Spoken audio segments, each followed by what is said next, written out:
Welcome to BRK news. So Covid మళ్ళీ మొదలైంది, ఎక్కువగా కేసులు నమోదవుతూ ఉన్నాయని చెప్తూ ఉన్నారు. తెలుగు రాష్ట్రాల్లో కోవిడ్ కలకలం సృష్టిస్తుందనే చెప్తూ ఉన్నారు. మరి ఈ కొత్త కోవిడ్ లక్షణాలు ఏంటి? కోవిడ్ వచ్చిందని మనం ఎలా తెలుసుకోవాలి? రాకుండా జాగ్రత్తలు ఏంటి? బూస్టర్ డోస్ వ్యాక్సిన్ అనేది పనిచేస్తుందా? సో దీని గురించి పూర్తి వివరాలు తెలుసుకుందాం. మనతో పాటు ఉన్నారు ప్రముఖ పల్మనాలజిస్ట్ డాక్టర్ రఫీ గారు. డాక్టర్ గారు నమస్తే. నమస్తే డాక్టర్ గారు, చాలా వేవ్స్ చూసాము. కోవిడ్ పోయిందలే అని అనుకుంటున్న ఇప్పుడు కోవిడ్ మళ్ళీ వచ్చింది. సో సింగపూర్, హాంకాంగ్, థాయిలాండ్, సింగపూర్లో అయితే డెత్స్ కూడా అయ్యాయని చెప్తున్నారు. మరి ఇక్కడ కూడా తెలుగు రాష్ట్రాల్లో కోవిడ్ కేసులు నమోదు అవుతూ ఉన్నాయి అని చెప్తున్నారు. ఏం చెప్తారు డాక్టర్ గారు? ఓవరాల్గా అక్కడ స్ట్రెయిన్ ఇక్కడ వచ్చిందా, కొత్త వేరియంటా, ఏంటి లక్షణాలు ఎలా ఉన్నాయి? మనకు పాండమిక్ వచ్చిన తర్వాత లాస్ట్గా వచ్చిన వేరియంట్ ఒమిక్రాన్. ఆ ఒమిక్రాన్ తర్వాతనే దాని డెరివేటివ్స్ 4-5 చెప్పుకుంటూ వచ్చారు. వాటిల్లోనే ఇది JN.1 అనే వేరియంట్ ఇప్పుడు ప్రస్తుతం కోవిడ్ ప్రబలేలా చేస్తుంది. అయితే దీనికి ఉన్న లక్షణాలు ముందు వాటితో తీసుకుంటే ఒమిక్రాన్ అనేది చాలా తేలిగ్గా ఉన్న కోవిడ్, అంటే తేలికపాటి కోవిడ్గా ఉంటుంది.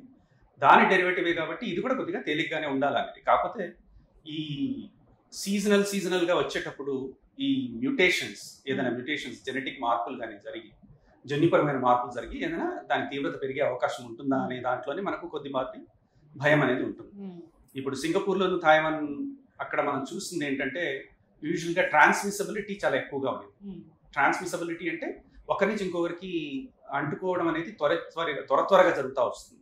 అలా జరగడం వల్ల మనము ఇమ్యూనిటీ లో ఉన్న వాళ్ళు కొద్దిపాటి ఎక్కువ తీవ్రత, ఇప్పుడు 100 మందిలో ఇన్ఫెక్ట్ అయితే ఒకరిద్దరికి ఇబ్బంది కలగడం అనేది న్యాచురల్. ఆ విధంగా ఇమ్యూనిటీ తక్కువ ఉన్నప్పుడు ఆ ఇబ్బంది కలిగిన వాళ్ళలోనే మనము 1-6 డెత్స్. కాకపోతే కోవిడ్ వలన డెత్ అనే కంటే కూడా కోవిడ్ వాళ్ళకు ఇతరత్ర జబ్బులు ఉండడం వల్ల త్వరగా దానికి బారిన పడ్డారు అని అనుకోవచ్చు. ఓకే, అలా జరిగింది. ఇప్పుడు కొత్త కోవిడ్ ఏంటి డాక్టర్ గారు? కొత్త వేరియంట్ ఇది కొత్త వేరియంటే, అంటే ఉన్న వేరియంటే ఒమిక్రాన్లో డెరివేటివే.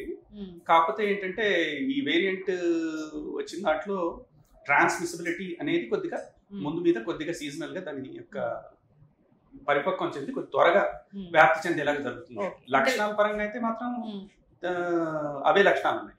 గొంతు నొప్పి, జలుబు, దగ్గు, రేర్గా అంటే మోర్ హెడేక్ ఎక్కువ చెప్తున్నారు దీనికి ఈసారి చెప్పడం.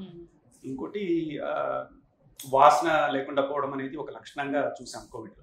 అది ఎక్కువగా ఉన్నట్లు తెలియట్లేదు. బట్ హెడేక్ ఎక్కువ చెప్పడం, జలుబు, ఒళ్ళు నొప్పులు, గొంతు నొప్పి ఇలాంటి చిన్న చిన్న లక్షణాలతో మొదలయ్యి ఒక్కోసారి తీవ్రమయ్యే అవకాశం ఇతరత్ర జబ్బులు ఉన్న వాళ్ళలో, లేదంటే రోగనిరోధక శక్తి చాలా తక్కువ ఉన్న వాళ్ళలో, ఇవన్నీ ఫ్లూ లక్షణాలే. ఇప్పుడు వచ్చింది ఫ్లూ లేదా కోవిడ్ అని ఎట్లా తెలుసుకోవాలి? టెస్ట్కి వెళ్ళాలా? టెస్ట్కి వెళ్తేనే మనకు ఇది కోవిడా కాదా అనే విషయం తెలుస్తుంది. కాకుంటే ప్రతి ఒక్కరు టెస్ట్ చేసుకోవాలా అనేది క్వశ్చన్. కానీ మనం ఫ్లూని మామూలుగా ఎలా డీల్ చేస్తూ వస్తున్నాం, మామూలుగా వచ్చే జలుబు, ఫ్లూని కనీసం 48 గంటలు తేలిపాటి మందులు, అంటే supportive medicines, over the counter medication తీసుకొని కొద్దిపాటి రెస్ట్ తీసుకొని ఎక్కువగా హైడ్రేషన్ అండ్ అవాయిడ్ చేయడం, జనసమ్మర్దం ఉన్న ప్రదేశాల్లో పోవడం, అలాగా ఉండి ఇతరులకు అంటించకుండా తాముగా రెస్ట్ ఎక్కువ తీసుకొని అలా చేయడం వల్ల రికవర్ అవుతున్నాం. అలా కాని పక్షంలో 3వ రోజుకు వెళ్తుంది, 72 అవర్స్ వరకు కూడా సిమ్టమ్స్ పెరుగుతున్నాయి, లక్షణాలు పెరుగుతున్నాయి, అలా అనుకున్నప్పుడు మాత్రమే డాక్టర్ పర్యవేక్షణలో మనం టెస్ట్ పోవాల్సిన అవసరం ఉంటుంది. ఎందుకంటే ర్యాంపెంట్గా అంటే ఎడాపెడా టెస్ట్ చేయడం వల్ల కూడా అది ఇబ్బందికరం. అది అలా అంది చేస్తే వాటిలో 80% నార్మల్ ఫ్లూ తేలినప్పుడు అనవసరంగా టెస్ట్ చేసినట్టు. అంటే ఇప్పుడు కోవిడ్ అని టెస్ట్ అని అంటున్నారు. ఇంతకు ముందు కూడా ఇప్పుడు ఫ్లూ అలాంటిది ఏదైనా వచ్చినా కానీ కోవిడ్ టెస్ట్ చేస్తారా డాక్టర్ గారు? మొన్నటి వరకు కూడా కోవిడ్ టెస్ట్ అనేది పాండమిక్ టైం తర్వాత కొద్దిగా ఎక్కువగా చేయడం జరిగింది. ప్రతి జలుబు, దగ్గు కూడా కొద్దిగా భయపడడం వల్ల. కానీ తర్వాత ప్రోటోకాల్డ్గా పల్మనాలజిస్ట్గా, ఎస్పెషల్లీ శ్వాసకోశ వ్యాధి నిపుణులు అంత త్వరగా కోవిడ్ టెస్ట్ అనేది సజెస్ట్ చేయరు. ఇతర లక్షణాలని పట్టి కొద్దిగా మనం మందుల ద్వారా ట్రీట్మెంట్ బాగుందా లేదా చూసుకొని, లేదు అంటే లక్షణాలు పెరుగుతున్నాయి, కొద్దిగా తేడాగా అనిపిస్తుంది, ఎక్కువ రోజులు తీసుకుంటుంది, ఇబ్బంది ఎక్కువ ఉంది, రోగనిరోధక శక్తి చాలా తక్కువ ఉంది, వీళ్ళు ఇబ్బంది పడే అవకాశం ఉంది అన్నప్పుడు మాత్రమే మనం ఆ టెస్ట్ పోయి ఆలోచించవచ్చు. ఇప్పుడు జనరల్గా ఇన్నేళ్ళ ఎక్స్పీరియన్స్ మీది, ఎంతో మంది పేషెంట్స్ని చూసుంటారు. ఇప్పుడు ఇప్పుడు ఈ సీజన్ రాగానే మాన్సూన్ ఏదైతే రెయిన్ సీజన్ ఉందో ఈ సీజన్ రాగానే ఎక్కువగా ఇలాంటి ఇన్ఫెక్షన్స్ తోనే వస్తూ ఉంటారు కదా, అయితే ఆ ఇన్ఫెక్షన్ అంతా చెస్ట్ లోకి వెళ్తుందా డాక్టర్ గారు? యూజువల్గా మనకు ఇన్ఫెక్షన్స్ అందరికీ తగలేదు రెండు విధాలు. ఒకటి శ్వాస ద్వారా, రెండోది తిండి ద్వారా అంటే అన్నవాహిక ద్వారా చాలా సులభంగా తగ్గి. అదర్వైజ్ వేరే వాటి మీద ఏంటి కాంటాక్ట్ ఇన్ఫెక్షన్ అంటే ఒకరి నుంచి ఒకరికి చర్మం తగలడం వలన వచ్చేవి ఇన్ఫెక్షన్ కానీ, లేదన్నా ఏదైనా ఘాటు కానీ దెబ్బ తగిలి రక్తం ఒకరి నుంచి ఇంకొకరికి తగలడం కానీ, ఇలాంటి ఇన్ఫెక్షన్స్ అనేది చాలా రిమోట్. ఎక్కువగా తగిలేది శ్వాసతో మళ్ళీ అన్నవాహిక ద్వారా తిండి ద్వారా అని మనం తీసుకునేది. కాబట్టి ఇవి రెండు మెయింటైన్ చేస్తే యూజువల్గా చాలా వరకు మనం ఆరోగ్యంగా ఉంటాం. కాబట్టి శ్వాసలో తగిన తర్వాత నేరుగా చేరే ఊపిరితిత్తుల్లో స్పాంజ్ లాంటి ఊపిరితిత్తులు, వాటి పై పొరల్లో ఉండే కణాలు కూడా చాలా తేలికపాటి ఎపిథీలియల్ లేయర్ అంటాం. అది చాలా యూజువల్గా త్వరగా వైరస్ ని క్యాచ్ చేసే అవకాశం ఉంటుంది. సో యూజువల్గా చెస్ట్కి వెళ్ళిపోవడం అనేది జరుగుతుంది. కానీ ఇంకొందరిలో మనం చూస్తున్నాం కొద్దిగా నేసల్ సిమ్టమ్స్ అంటే కొద్దిపాటి ముక్కు దిబ్బడ, ముక్కు వరకు మాత్రమే ఉండి గొంతులోకి తర్వాత ఊపిరితిత్తు దాకా చేరకుండానే రికవర్ అవడం కూడా జరుగుతుంది. అంటే ఎట్లా తెలుస్తుంది అది నోస్ వరకు వెళ్ళింది గొంతు వరకు వెళ్ళిందని ఎలా తెలుస్తుంది? సిమ్టమ్స్ మీదనే. అంటే కొద్దిగా జలుబుతో మొదలవుతుంది, ముక్కు దిబ్బడ అంట, కొద్దిగా మూసుకోవడం, రన్నీ రోజ్, ముక్కు కావడం, ఇలాంటి ఫ్లూ లక్షణాలతో మొదలవుతుంది. కొందరికి తీవ్రమైన గొంతు నొప్పితో వస్తుంది అంటే ఖచ్చితంగా అది అక్కడ కూడా ప్రభావం చూపినట్టు అనుకోవాలి. ఎందుకంటే అక్కడ మనకు యూజువల్గా గొంతులో లేయర్ ఆఫ్ లింఫ్ నోడ్స్ ఉంటాయి. అంటే అవి ఏదైనా వైరసెస్ కానీ ఇన్ఫెక్షన్స్ కానీ వచ్చినప్పుడు అవి రియాక్ట్ అయ్యి అవి ఇన్ఫ్లేమ్ అవ్వడం అది జరుగుతుంది. మనం టాన్సిల్స్ అని కూడా వింటుంటాం కదా, యూజువల్గా ఆ ఏరియాస్లో రియాక్షన్ అవుతుంది. కాబట్టి గొంతు నొప్పి అనేది కూడా ఒక లక్షణము మనకి ఇన్ఫెక్షన్ అయిందని చెప్పడానికి. ఇక శ్వాసలోకి పూర్తిగా లంగ్స్ లోకి వెళ్ళింది అంటే మనకు శ్వాస తీసుకోవడం ఇబ్బంది పడడం, దగ్గు రావడం, తెమడ రావడం, ఈ లక్షణాలు బయటపడతాయి. అంటే అది యూజువల్గా లేట్. మరి ఇది ఫ్లూ, ఇది కోవిడ్ వచ్చిందని టెస్ట్ ద్వారా కాకుండా నార్మల్ గానే మేము తెలుసుకోవచ్చా? అంటే నార్మల్ గా తెలుసుకోవడం అనేది యూజువలీ వైద్యుని పర్యవేక్షణ తెలుసుకోవచ్చు. కానీ మామూలుగా మనము దాన్ని అనుకోవడం అనేది లక్షణాలను బట్టి తెలుసుకోవడం కొద్దిగా కష్టం. ఎందుకంటే ఓన్లీ థింగ్ ఎక్కువ రోజులు దీన్ని ఇబ్బంది పెడుతుంది, తీవ్రత ఎక్కువ ఉంది. యూజువల్ గా లక్షణాలు ఏముంటుందంటే జ్వరం చాలా ఎక్కువ మోతాదులో ఉంటుంది. వైరల్ ఇన్ఫెక్షన్స్ 103, 104 టచ్ అవడం పిల్లల్లో చూస్తాం. ప్లస్ అలాగే అడల్ట్స్ లో కూడా, పెద్దవాళ్ళలో కూడా జ్వరం తేలికపాటి జ్వరం కాకుండా ఎక్కువ జ్వరం రావడం, తీవ్రమైన కొద్దిగా ఒళ్ళు నొప్పులు ఉండడం, గొంతు నొప్పి, ఆల్మోస్ట్ గొంతు నొప్పి ఉండి మాట కూడా రావట్లేదు, గొంతు చాలా అంతగా నొప్పిగా ఉంది అనడం, ఇలాంటి లక్షణాలు ఖచ్చితంగా మనం కొద్దిగా తీవ్రమైన వైరస్ నార్మల్ ఫ్లూ కంటే కూడా కొద్దిగా ఎక్కువ అనే విధంగా ఆలోచింపజేస్తుంది. తర్వాత తదుపరి మామూలుగా మనం డాక్టర్ పర్యవేక్షణాన్ని చూసి మనం చెక్ చేసుకోవాల్సి ఉంది. ఇంకోటి మామూలు జలుబు దగ్గు అలాంటిది 2-3 రోజులు తగ్గుతుంది అంటే అది అంతగా మనం ఆలోచించక్కర్లేదు. నార్మల్ ఫ్లూయే అనుకొని. ఏదైనా నార్మల్ ఫ్లూ అయితే 1 వీక్ పట్టదా డాక్టర్ గారు? తొందరగా తగ్గిపోతుంది 2-3 రోజుల్లో. కానీ ఫ్లూ అనేది యూజువల్ గా లక్షణాలు పెరగడం అనేది 2-3 రోజుల తర్వాత పెరిగితే మనం ఇబ్బంది పడతాం. యూజువల్ గా ఫ్లూ అనేది పాత నానుడి కూడా ఉంది. ట్రీట్మెంట్ ఇచ్చిన జలుబు దగ్గు అనేది వారంలో తగ్గుతుంది, ట్రీట్మెంట్ ఇవ్వకుండా అది 7 రోజుల్లో తగ్గుతుంది అన్న. రెండును ఒకటే అయినా కూడాను మొదటి 3 రోజులు చెప్తున్నాను కదా, తర్వాత పెరుగుతుంది అన్నప్పుడే మనకి ఇబ్బంది తెలుస్తుంది. లేదంటే 3వ రోజు తర్వాత తగ్గుముఖం పట్టాలిగా. అలాగే దగ్గు విపరీతంగా ఉన్నా, బాగా బాడీ పెయిన్స్ ఉన్నా, ఫీవర్ వస్తున్నా, జలుబు బాగా ఉన్నా, హెడ్ఏక్ విపరీతంగా ఉన్నా ఖచ్చితంగా డాక్టర్ని సంప్రదించాల్సిందే. మీరు అన్నట్లు 48 అవర్స్ లో ఈ లక్షణాలు ఏమి తగ్గుముఖం పట్టకపోతే. కరెక్ట్. అంటే ఈ లక్షణాలు ఉండి ఒక 2 రోజుల్లోనే సెటిల్ అవుతున్నాము. సింపుల్ యాంటీ అలర్జిక్ మెడికేషన్ కానీ ఏదైనా చిన్నది పారాసిటమాల్తో కానీ రెస్ట్ తీసుకొని, చాలా వరకు ద్రవ పదార్థాలు అంటే కొద్దిగా ఫ్లూయిడ్స్ అట్లా తీసుకొని రెస్ట్గా ఉండి రికవర్ అవుతున్నాము అంటే మనం అంతగా భయపడాల్సిన అవసరం లేదు. ఓకే. సో బాగా సిక్ అయిపోతారు. ఒమిక్రాన్ వేరియంట్ అనేది అప్పుడు డెత్స్ చూసామా డాక్టర్ గారు? అప్పట్లో చాలా తక్కువ. ఒమిక్రాన్ లో డెత్స్ మనం చాలా తక్కువ చూసాం. డెల్టా వాజ్ ద చాలా డివస్టేటింగ్ వైరస్ విచ్ చాలా మనము ఒక్కొక్క ఫ్యామిలీలోనే 3-4 ఒకరికొకరు అంటి కూడా ఇబ్బందులు పడి డెత్స్ కూడా చూసిన పరిస్థితి ఉంది. యంగ్ పీపుల్ కూడా డెల్టా వైరస్ ప్రభావం ఈవెన్ యంగ్ పీపుల్ 30 ఏళ్ల వయసు 25 నుంచి 35 యంగ్ ఏజ్ గ్రూప్ వాళ్ళు కూడా వెంటిలేటర్స్కి వెళ్ళి చనిపోయిన సందర్భం కనిపించింది. అలాంటి భయాలు ప్రస్తుతం అయితే నేను అనుకోవట్లేదు. అయితే డాక్టర్ గారు ఇప్పుడైతే కోవిడ్ అయితే వచ్చేసింది, డాక్టర్ని అడిగితే కోవిడ్ ఎప్పుడు వెళ్ళిపోలేదు అంటున్నారు. ఇప్పుడు కాస్త రూపం మార్చుకుని మళ్ళీ వచ్చింది. మరి దీనికి ఎట్లా వ్యాక్సిన్ ఏమన్నా కొత్తగా వేసుకోవాలా, బూస్టర్ డోస్ లాంటిది? యాక్చువల్లీ మీరు అన్నది కరెక్ట్. యాక్చువల్లీ ఇవన్నీ ఫ్లూ వైరసెస్ అనేవి ఎప్పుడు వెళ్ళలేదు. రైనో వైరస్ ఉంది, ఫ్లూ ఉన్నాయి, ఇన్ఫ్లుయెన్జాస్ ఉన్నాయి. అలాగే ఈ కొత్తగా కోవిడ్ యాడ్ అయినది కూడా అలాగే ఉంటూనే వచ్చింది. అంటే ఆ హర్డ్ ఇమ్యూనిటీ డెవలప్ అవడం వల్ల వాటి యొక్క ప్రభావం ఎక్కువ లేకపోవడం, తేలికపాటికి వచ్చినా కూడా తెలియకపోవడం, ఇతర ఫ్లూలతో కలిసి రావడం, ఆ లక్షణాలతో మాత్రమే జరుగుతూ వస్తుంది. పాండమిక్ అయిపోయిన తర్వాత దాని ఎఫెక్ట్ అంతగా లేదు.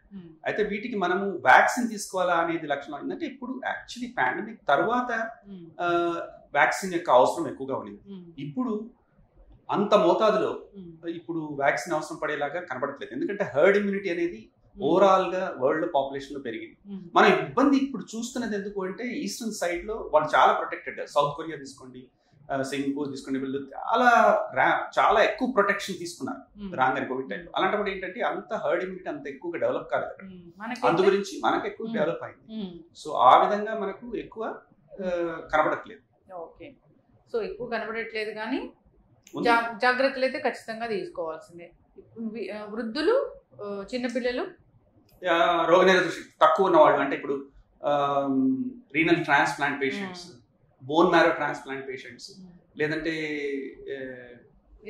ఇతరత్ర ఏమనంటే ఇమ్యూనో సప్రెసివ్ డ్రగ్స్, అంటే కనెక్టివ్ టిష్యూ డిసీజెస్ అని చెప్పేసి, సార్కైడోసిస్ అని చెప్పి, రుమాటాయిడ్ ఆర్థరైటిస్ అని చెప్పి, వీళ్ళు ఎక్కువగా స్టెరాయిడ్ లేదంటే రోగనిరోధక శక్తి తగ్గే మెడిసిన్స్ లో ఉన్న వాళ్ళు తొందరగా ఇబ్బంది పడే అవకాశం ఉంటుంది. సింపుల్ డయాబెటిక్స్ కూడా, వీళ్ళందరికీ రోగనిరోధక కోమార్బిడిటీస్ ఎవరికైతే ఉంటాయో వాళ్ళందరూ కూడా జాగ్రత్తలు తీసుకోవాలి. జాగ్రత్తలు అంటే కోవిడ్ ప్రోటోకాల్, జాగ్రత్తలు అంటే Covid protocol is intact.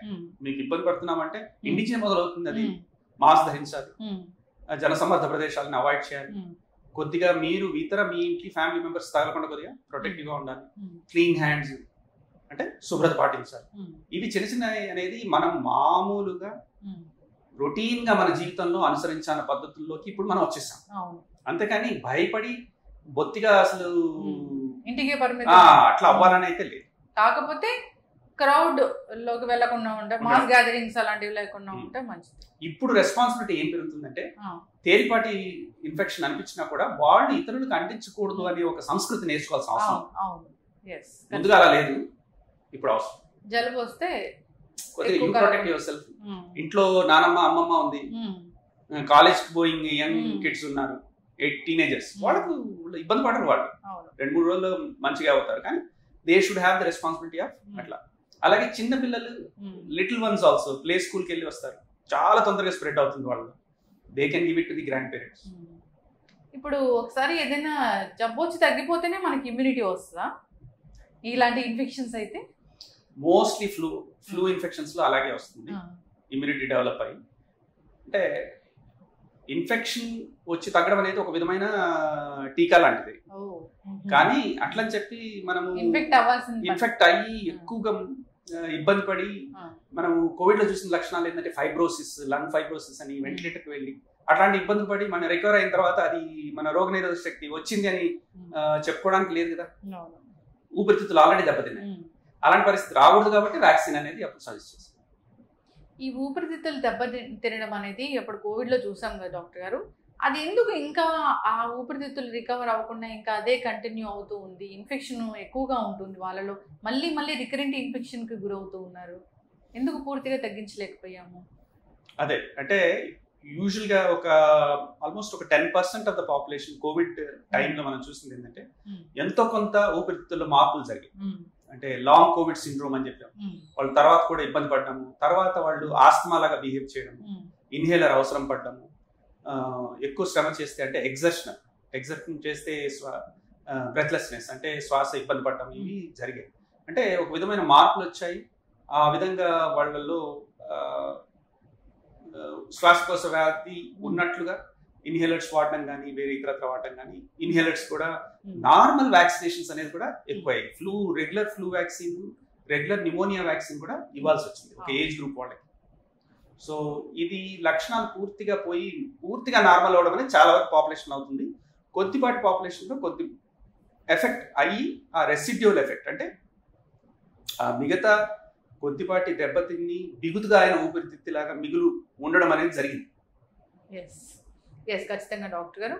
So Covid దాని బారిన పడకుండా ఉండాలి, జాగ్రత్తలు తీసుకోవాలని చెప్తాము. ఎవరైనా బూస్టర్ డోస్ వేసుకుంటేనే మంచిది. ఇంకా అంతగా మీరు చెప్పినంతగా కోవిడ్ ప్రోటోకాల్ పాటించాలి, ఇంటికే పరిమితం అవ్వాలి అన్నట్లుగా కాకుండా మీరు చెప్పిన ఈ జాగ్రత్తలు తీసుకుంటే సరిపోతుంది.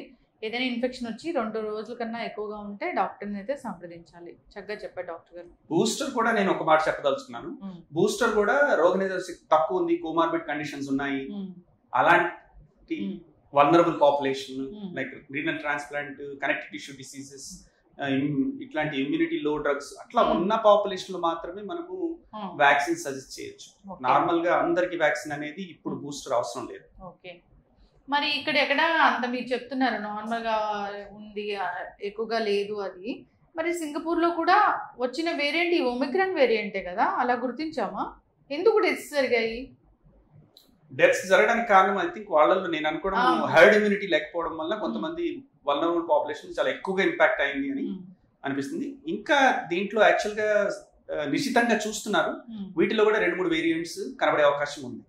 కాకపోతే అది మ్యూటెంట్ అయ్యి మోర్ స్ట్రాంగ్ వేరియంట్ కాకూడదు అనేది, అలాంటిది పొరపాటు జరిగితే మాత్రం ఇబ్బంది పడతామనేది. కానీ అలా జరుగుతుందని నేను అనుకోవట్లేదు, ఎందుకంటే it has to have overall population impact.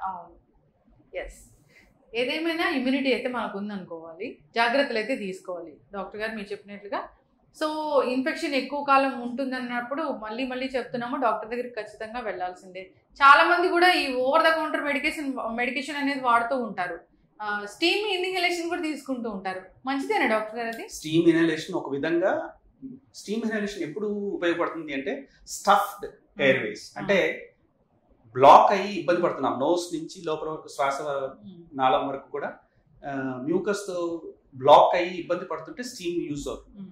Clear గా ఎయిర్వేస్ ఉండి ఇన్ఫ్లేమ్డ్ ఎయిర్వేస్ అంటే, ఇన్ఫ్లేమ్డ్ అంటే కొద్దిగా ఇన్ఫెక్షన్ తగిలి అక్కడ కొద్దిగా రియాక్షనరీగా సెల్స్ పై పొరల్లో కొద్దిగా ఏమంటారు తేడాలు వచ్చి ఉంటుంది. అలాంటి సమయంలో స్టీమ్ కంటిన్యూస్ ఇచ్చారు కోవిడ్ టైంలో. 6 సార్లు ఇచ్చేస్తే మొత్తం వైరస్ ని పారదోలుతున్నాం, కానీ పైన పొరని బ్రేక్ చేసిన వల్ల ఈజీగా వైరస్ ఎంటర్ అయ్యే అవకాశం కూడా. కాబట్టి స్టీమ్ అనేది 1-2 సార్లు పర్లేదు, స్టఫ్డ్ అంటే శ్వాస తీసుకోవడం ఇబ్బంది ఉన్నా స్టఫ్ అయ్యి సెక్రీషన్స్ థిక్ గా ఉండి అలాంటి టైంలో, అంతేకాని సులభంగా శ్వాస తీసుకోగలుగుతున్నాం కాకపోతే పొడి దగ్గు ఉంటుంది, అలాంటి టైంలో స్టీమ్ తీసుకోవడంలో మంచిది కాదు.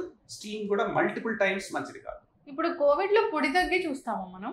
లేదు, అంటే కోవిడ్ పొడి దగ్గుతో మొదలవుతుంది, బట్ సెకండరీ బ్యాక్టీరియల్ ఇన్ఫెక్షన్స్ అయిన తర్వాత you will have a productive sputum. Okay, పొడి దగ్గు వచ్చిందంటే ఏదో ఎందుకు డాక్టర్ గారు ప్లమ్ వస్తుందా లేదా పొడి దగ్గు ఉందా అని ఎక్కువగా అడుగుతారు. పొడి దగ్గు యాక్చువల్ గా అలర్జీకి సంబంధం ఎక్కువ ఉంటుంది. రియాక్షనరీగా మనం డస్ట్, మిస్ట్, స్మాగ్, ఫాగ్ అంటాం కదా, ఇవి పుప్పొడి రేణువులు కానీ బయట ఉండే డస్ట్ కానీ ఇలాంటి కానీ కెమికల్స్ కానీ ఫ్యూమ్స్ కానీ వీటితో మనకి ఎక్కువగా పొడి దగ్గు వచ్చే అవకాశం ఉంటుంది అలర్జీ ఉన్న వాళ్ళలో. యూజువల్ గా ఇన్ఫెక్షన్ వస్తే పొడి దగ్గు కంటే కూడా చెమటతో కూడా వస్తుంది. ఓకే, చక్కటి ఇన్ఫర్మేషన్ డాక్టర్ గారు. సిరీస్ మనం చేద్దాము. నాకు తెలియదు ఇది కోవిడ్ అనేది ఆగిపోయిందా, ఇంకా వస్తుందా, ఇంకా ఏమైనా జాగ్రత్తలు తీసుకోవాలా, వేరియంట్ అనేది ఇంకా ఏమైనా వేరియేషన్స్ ఉంటాయా అనేది వాటి మీద మనం రెగ్యులర్గా ఇంట్రెస్ట్ చేద్దాము ఈ కోవిడ్ అయిపోయేంత వరకు. చాలా చక్కటి ఇన్ఫర్మేషన్ డాక్టర్ గారు, ధన్యవాదాలు. నమస్తే.